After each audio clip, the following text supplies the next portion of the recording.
இல்ல எனக்கு புரியல. ஒரு 15 வயசு பையன் 10த்த முடிச்சுட்டு 11த், 12த்து அவன் நெனச்ச குரூப் எடுக்க முடியும். அவன் வீட்ல சொன்ன குரூப் எடுத்து, அதுக்கப்புறம் சரி காலேஜ்லயாச்சும் நம்ம ஐடி ட்ரீம் அச்சீவ் பண்ணணும்னு சிஎஸ்சியோ, ஐடியோ எடுத்து 4 வருஷம் கஷ்டப்பட்டு எதையோ படிச்சு, திரும்பி பிளேஸ்மெண்ட் போனா, 10த் மார்க் இல்ல, 12த் மார்க் இல்ல, கொரோனா பேட்ச்ன்னு அப்படின்னு சொல்லி அவாய்ட் பண்ணி, சரி அதையும் போச்சு.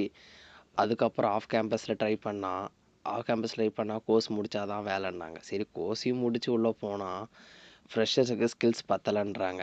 ஒரு ஃப்ரெஷர்னா எனக்கு காலேஜ் முடிச்சுட்டு ஒரு பையன் இப்போ தான் உள்ளே வரான். அதுக்கு ஒரு மினிமம் ஸ்கில் இருந்தால் ஓகே. அதுக்குன்னு ஒரு 5 இயர்ஸ் 6 இயர்ஸ் எக்ஸ்பீரியன்ஸ் ஆன அளவுக்கு ஒரு ஃப்ரெஷரை கேள்வி கேட்டான். பாவம் அவன் ட்ரீம் என்ன ஆகும்? கடைசியில் இஷ்யூ வந்து வேலையில்லா பட்டதாரி தான். அப்படி இல்லைன்னா ஏதோ ஒரு கிடைக்கிற வேலையை செஞ்சுட்டு அவன் படித்த படிப்புக்கும் யூஸ் இல்லாமல் அவனுக்கும் ஒரு பிடிக்காத வேலையை செஞ்சுட்டு கடைசியில் ஒரு பையன் லைஃபோ ஒரு பொண்ணு லைஃபோ இப்படி தான் முடியுது. என்ன கரெக்டு தானே?